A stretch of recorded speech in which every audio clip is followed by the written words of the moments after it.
Primera de Juan, en el versículo 9, dice: si confesamos nuestros pecados, Él es fiel y justo para perdonar nuestros pecados y limpiarnos de toda maldad. Diga conmigo, confesión. ¿Por qué existe la confesión? ¿Por qué Dios dejó este ministerio de la confesión? ¿Por qué debo confesarme? ¿Cómo debo confesarme? ¿Con quién debo confesarme?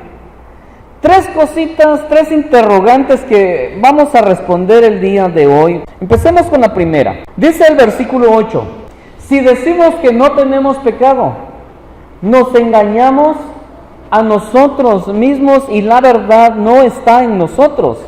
La razón por la que debemos confesarnos es porque, aunque ya somos salvos, no debemos olvidar que es por gracia. Somos salvos por gracia. ¿Qué significa eso? Significa que no somos salvos porque ya no pequemos. La realidad es que todos aquí seguimos siendo pecadores. Dice Primera de Juan 1 en el versículo 10: si decimos que no hemos pecado, vuelve a enfatizar, le hacemos a Él mentiroso y su palabra no está en nosotros. Aquí es donde todos decimos, somos, ¿qué? Una bola de pecadores. Pero lo otro dígalo con más fuerza: salvos por gracia. Amén. Ahí es donde a veces dice, ¿cómo así? Pero si soy pecador, ¿y cómo es que voy para el cielo? Es el conflicto, y por eso a muchas personas, aún personas que van a una iglesia, yo les pregunto, si murieras hoy, ¿a dónde irías? Y muchos dicen, al infierno. ¿Cómo así? Lleva 15 años en la iglesia y va para el infierno el hermano, la hermana. Es que muchos no han comprendido el evangelio, muchos están en una congregación, en una iglesia por mera costumbre, pero no han entendido todavía de qué se trata el evangelio de salvación o de qué se trata la gracia. Pero aunque somos pecadores, aunque todavía nos equivocamos, vamos para el cielo por gracia. Un regalo inmerecido significa, un regalo que no merecemos. Vamos para el cielo, pero no por méritos propios, sino porque Jesús lo hizo todo en la cruz del Calvario. Todavía estamos acá. Ahora, una niña fue bañada y vestida y arreglada para ir a una fiesta. Mientras sus padres se vestían, también ella salió a jugar y se cayó en el lodo y se ensució. Entró corriendo y llorando a la casa y le pidió perdón a su mamá por haberse ensuciado. Entonces su madre la bañó, le quitó la ropa sucia y le puso otra ropa limpia, la peinó y la puso bien bonita. Cuando llegó a la fiesta, nadie notó su caída en el lodo. Y nosotros somos como esa pequeñita, ¿verdad?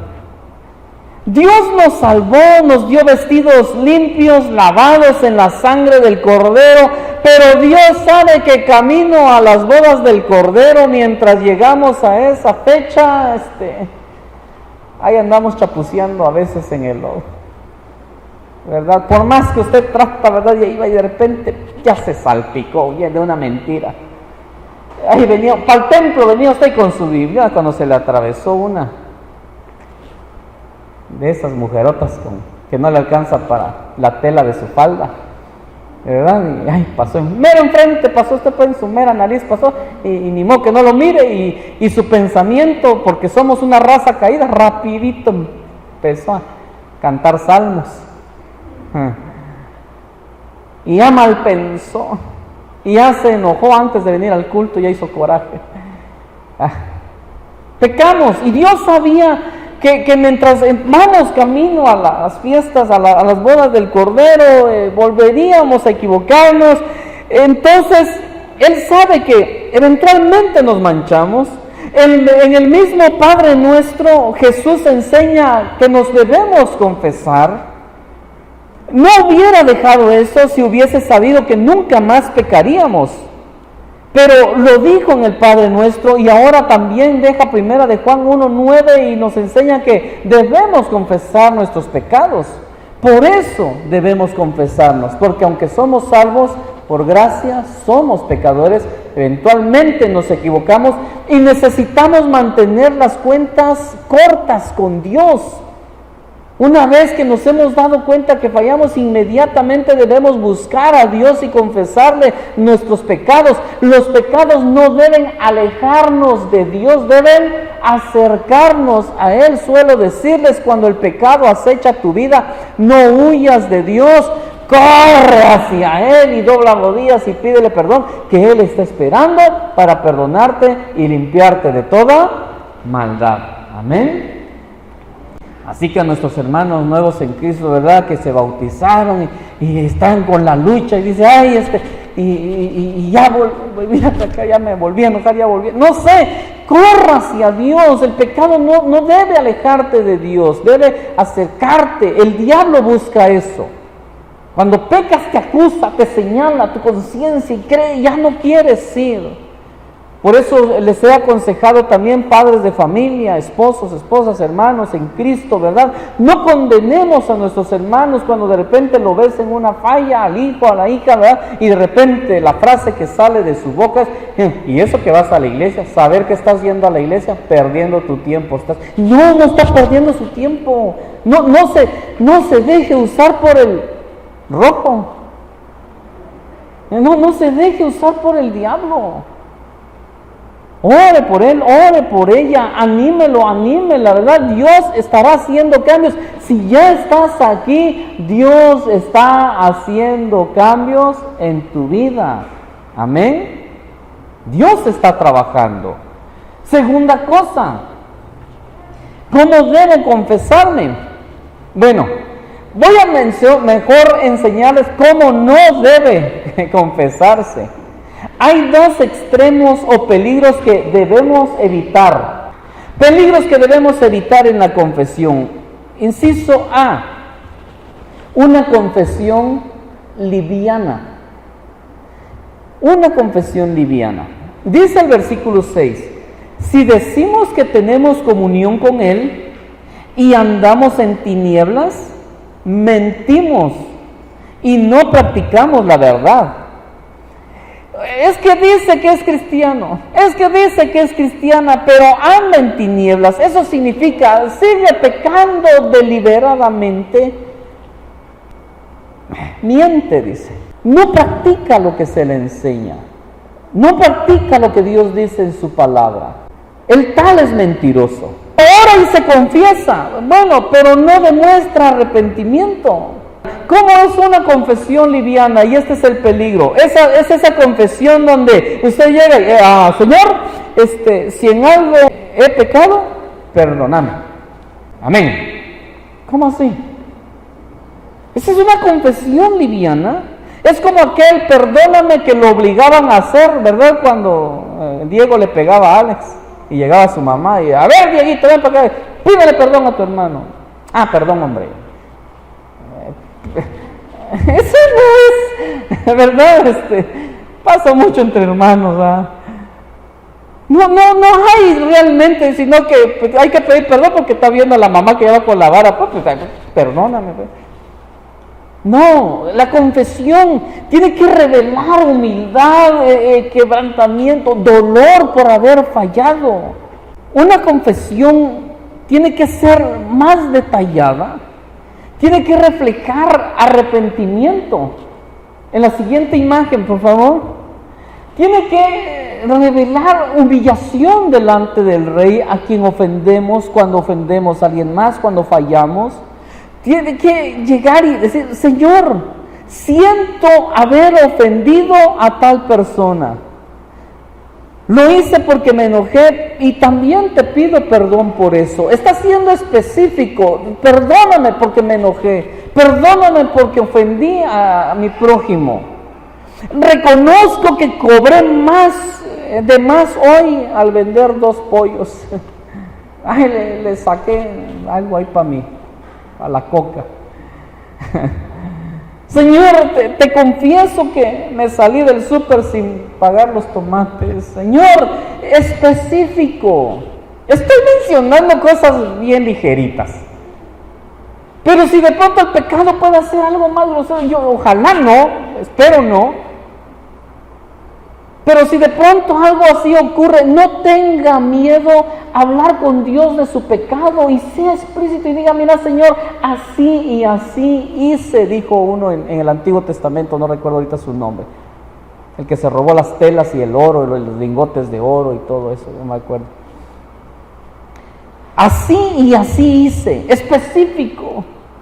Ay, pero me va a dar vergüenza decirle a Dios así tal cual lo que... Ay, Dios ahí está, hombre.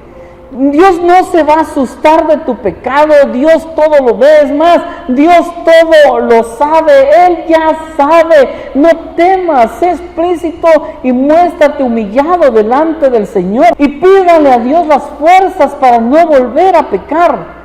Voy a saltarme aquí a la tercera pregunta y voy a regresar luego a la segunda por esta razón. ¿Con quién debo confesarme? ¿Por qué? Porque cuando yo digo, si Dios ya sabe, entonces muchos dicen, si ya sabe, ¿para qué me confieso? Si Él ya sabe. Ok, había un niño que estaba jugando fútbol en su patio. Y en el patio la mamá tenía patos y patitos. Y dijo, mira hijo, juega fútbol, ahí está bien, pero ten mucho cuidado. O mejor mira a jugar de aquel lado, porque aquí vas a golpear un patito y lo vas a matar. Mejor anda allá en el otro lado y no me juegues fútbol acá. Hizo caso en ese momento, pero un día que la mamá no estaba, dijo, aquí total, ¿verdad? Ahí te va un pasecito, le dijo al patito. Pongoche. Mató al patito. Cuando vio que el patito estiró la patita,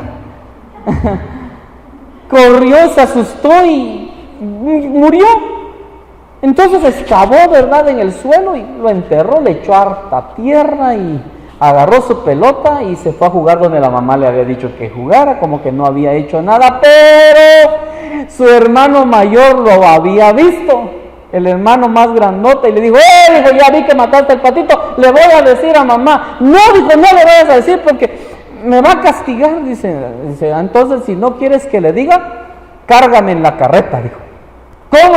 Estás bien grandote, dijo. Entonces le voy a decir a mamá, vete pues, dijo. Entonces el niño, el hermano mayor, agarró y se trepó a la carreta y halló al pobre chamaquito, cargándolo, llevándolo en la carreta, sudando la gota gorda, y dijo, dijo, ya me cansé. Bueno, ¿no le vas a decir a mamá? No le voy a decir. Bueno, pasaron unos cuantos días y el niño gordo otra vez llegó y le dijo, cárgame en la carreta, dijo, pero si ya te cargué el otro día, le voy a decir a mamá que mataste al patito, súbete pues, dijo, y lo va cargando, y cada vez que el niño gordo quería pasear en la carreta, iba y le decía, si no me cargas en la carreta, le voy a decir a mamá. Un día el niño se cansó, y dijo, ya estoy harto de estar cargando a mi hermano gordo. Y mejor fue con su mamá y le dijo, mira mamá, te quiero decir algo. El otro día te desobedecí y jugué fútbol donde no debía y maté un patito y lo enterré para que no te dieras cuenta. Perdóname. La mamá lo abrazó y le dijo, hijo, te perdono, no lo vuelvas a hacer. También te quiero decir otra cosa, que yo ya sabía que mataste al patito. ¿Cómo lo sabías? Sí, te estaba observando desde la ventana. ¿Y por qué no me dijiste nada? Porque estaba esperando que tú vinieras a decírmelo. Yo ya sabía, necesitaba perdonarte, pero necesitaba que tú vinieras y me pidieras perdón, que tú reconocieras que fallaste y que tenías una culpa para perdonarte. Todavía estamos acá. Nosotros somos ese niño matón de patito, que cuando fallamos, en lugar de correr a donde tenemos que, con Dios para confesar nuestro pecado, cargamos con la culpa. Ahí vamos cargando nuestra culpa gorda. Ahí vamos cargando, tratando de esconder nuestra falta, tratando de, no sé, por temor, pero Dios es un Dios también que consideró que podíamos fallar y nos ama y está esperando. Nos ama, claro que nos ama, pero espera que nos arrepintamos, que le pidamos perdón y redireccionemos nuestra conducta. Te está esperando para perdonar tu pecado. Él es así.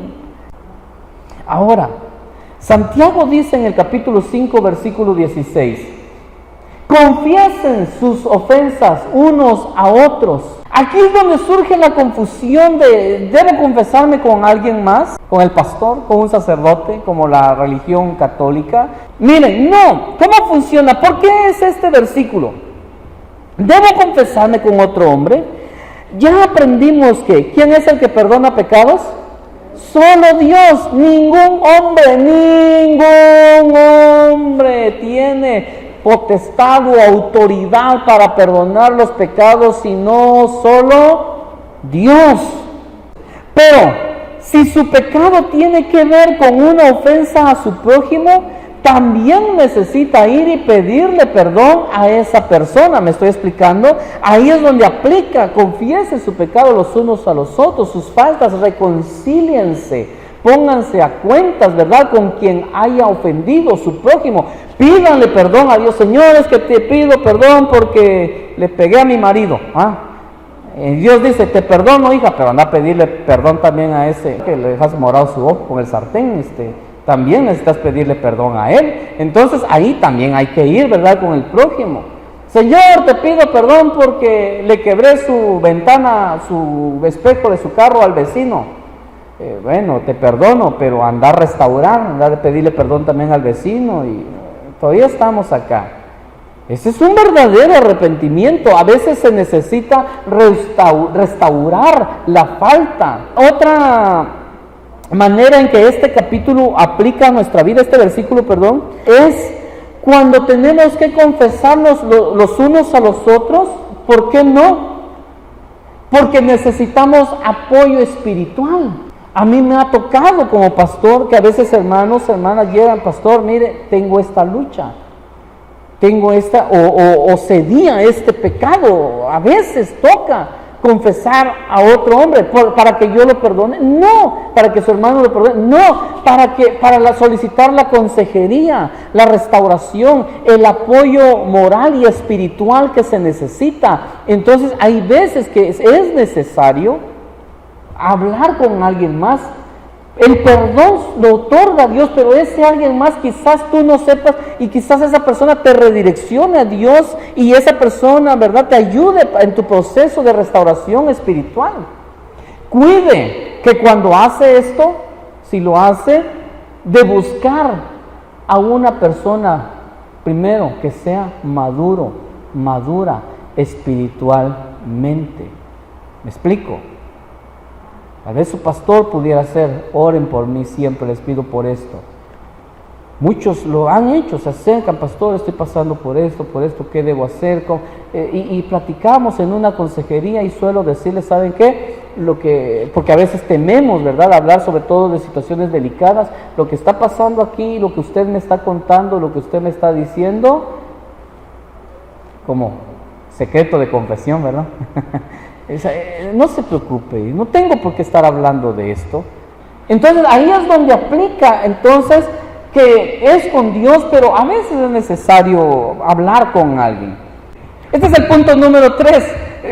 Lo hice de esta manera por el tema de si Dios ya sabe por qué debo confesarme, y ya aclaramos. Ahora volvamos a cómo debo confesarme, mejor, cómo no debo. El inciso B y último.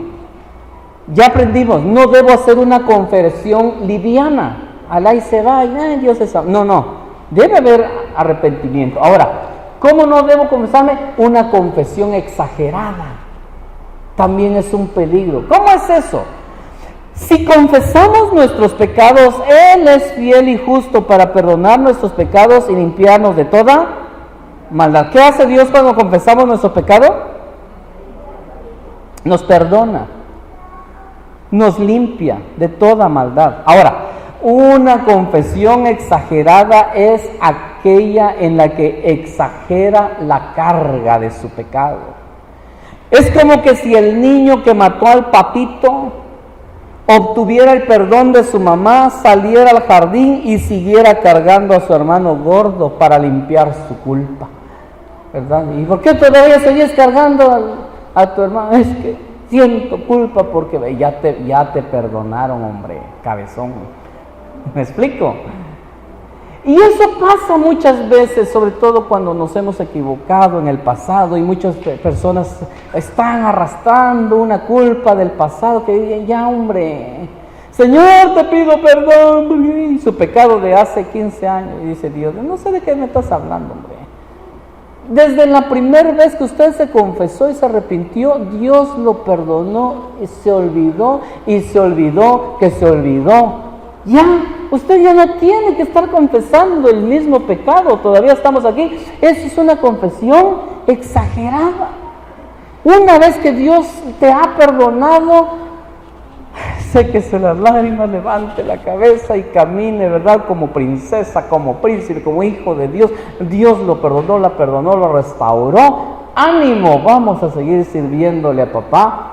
Ahora, ¿cuándo es el problema de que me confieso y vuelvo a confesar, y vuelvo a confesar, y vuelvo a confesar, porque vuelvo a caer y vuelvo a caer y vuelvo a caer? Así sí ahí hay un problema. Porque cuando nosotros confesamos nuestro pecado, también debemos mostrar, debería haber un cambio de conducta. Usted está confesando porque está arrepentido, y si está arrepentido, no vuelva a cometer el mismo pecado. Y si es una debilidad, una lucha que usted tiene, aparte de confesarse, pídale a Dios que le dé fuerzas para salir de ese pecado y lo haga libre. Y Dios va a darle su llenura, su Espíritu Santo, para que esos cambios ocurran. Dice Miqueas, capítulo 7, versículos 18 y 19, léalo conmigo. ¿Qué Dios como tú, que perdona la maldad y olvida el pecado del remanente de su heredad? ¿Qué hace con tu pecado? Se olvida, y se olvida que se olvidó. No retuvo para siempre. ¿Qué hace Dios? Diga, se contenta conmigo. Amén. Porque se deleita en misericordia. Él volverá a tener misericordia de nosotros. Sepultará nuestras iniquidades. ¿Y dónde los va a echar? En lo profundo del mar, todos nuestros pecados. Y pone un letrero que dice: no pescar. Ya nadie va a estar sacando tu pecado ahí para recordártelo. Por eso cuando yo doy consejería y tratamos eso, después de eso, una hermana una vez me preguntó, era de otra iglesia, dijo: hermano, ¿y ahora qué hago? ¿De qué? Le dije. ¿Ya le perdonó Dios? Ya, pero ¿ahora qué hago? ¿De qué? De lo que le dije. ¿Qué me dijo? Le dije: pues lo que le estoy contando. No sé, le dije. Si Dios ya se olvidó, yo no quiero estar recordando tampoco, hombre. Ya olvídelo usted también, tomemos el café, acabemos ya y ya. Vete, dijo Jesús, y no peques más. Eso sí, por favor. Vete. Ni yo te condeno, vete. Pero no peques más.